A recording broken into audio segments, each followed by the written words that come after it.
आप सभी का हमारे चैनल में स्वागत है जी। आज का टॉपिक, क्या हमें नॉन वेज खाना चाहिए? आज के समय में इस संसार में नॉन वेज बनाना और खाना एक परंपरा बन गई है। कोई शादी होती है तो उसमें नॉन वेज बनता है। किसी का बर्थडे हो तभी नॉन वेज। न जाने कितने ही ऐसे प्रोग्राम जिसमें नॉन वेज बनता है। हमने भी काफ़ी जगह ऐसा देखा है कि अगर किसी को कोई खुशी की बात हो तो वह नॉन वेज ज़रूर बनाता है। जैसे पता नहीं वो ये काम कितना बड़ा कर रहा है। वो ये नहीं जानता कि ये उसे इस मनुष्य जन्म से नीचे कितना गिरा सकता है। आज के समय में जो वेजिटेरियन व्यक्ति होता है उसे बाहर खाना खाने में भी बहुत ज़्यादा मुश्किलें आती हैं।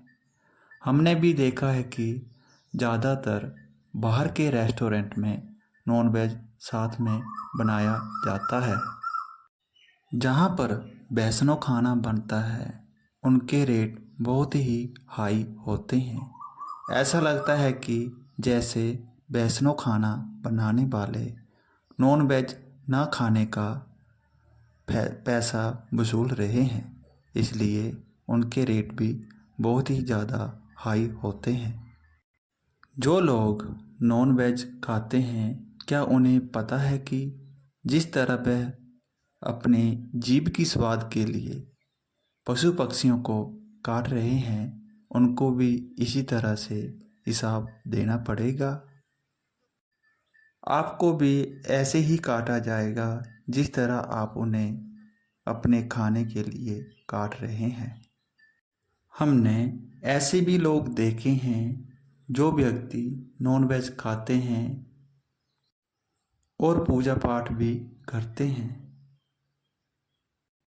उन लोगों को क्या लगता है कि पूजा पाठ करके उनके कर्मों का हिसाब आसानी से हो जाएगा?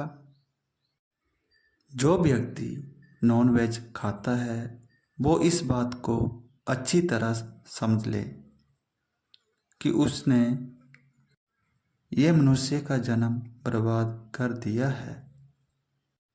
वह इस मनुष्य के जन्म में कभी भी परमात्मा को नहीं पा सकता और उसे अगला जन्म मनुष्य का नहीं मिलेगा।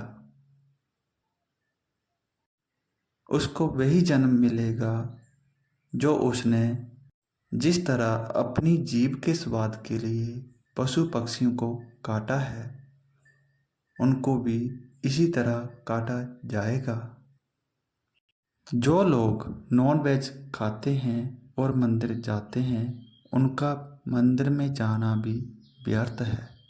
एक तरफ पाप करते हैं और दूसरी तरफ पूजा पाठ करते हैं, मंदिर जाते हैं, मस्जिद और गुरुद्वारे जाते हैं कि उनके पाप माफ़ कर दिए जाएंगे। ऐसा कभी नहीं होगा, बल्कि आप जिसे भी भगवान के रूप में या परमात्मा के रूप में मानते हैं, वही आपको आपके पाप की सज़ा और ज़्यादा बढ़ाएगा। इसलिए समय रहते नॉन वेज का त्याग कर दें। आप अपनी जीभ के स्वाद के लिए जिन पशु पक्षियों को काटते हैं या किसी से कटवाते हैं, उनके दर्द को महसूस करें। उन्हें भी जीने का हक है। पशु पक्षियों की जून जो होती है वो बुरे कर्मों की वजह से मिलती है और इस जन्म में पशु पक्षियों को बहुत ही कष्टों का सामना करना पड़ता है और हम लोग उनको और ज़्यादा कष्ट देकर मार देते हैं, वो भी सिर्फ जीभ के स्वाद के लिए। तो सोचो आप कितने बुरे कर्म कर रहे हो। ऐसे कर्म ना करें जिसका भुगतान देने में आपको परेशानी हो। यह मनुष्य का जन्म हमें सिर्फ परमात्मा की प्राप्ति के लिए ही मिला है। परमात्मा की प्राप्ति भी हमें तभी प्राप्त होगी जब हमारे अंदर हर जीव के लिए दया भावना होगी। अगर हमारे मन में किसी भी जीव के लिए दया भावना नहीं है तो हमारे जो भी अच्छे कर्म हैं वो भी हमारा साथ नहीं देंगे। हमारे जो अच्छे और बुरे कर्म होते हैं इसका भुगतान हमें ही नहीं बल्कि हमारे बच्चों को भी देना पड़ता है। 84 लाख योनियों में से मनुष्य का जन्म ही ऐसा एकमात्र जन्म है जिसमें हमें कर्म करने भी पड़ते हैं और कर्मों का हिसाब देना भी पड़ता है। बाकी सब योनियों में हमें कर्मों का हिसाब किताब भुगतना ही पड़ता है।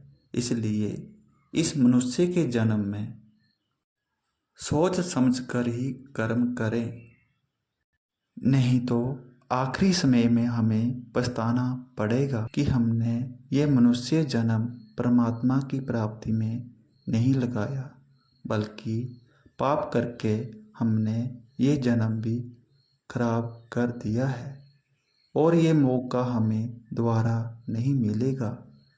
आशा करता हूँ कि आपको हमारी ये वीडियो अच्छी लगी होगी और इस तरह की नई वीडियो के लिए हमारे चैनल को सब्सक्राइब ज़रूर करें जी। राधा स्वामी जी।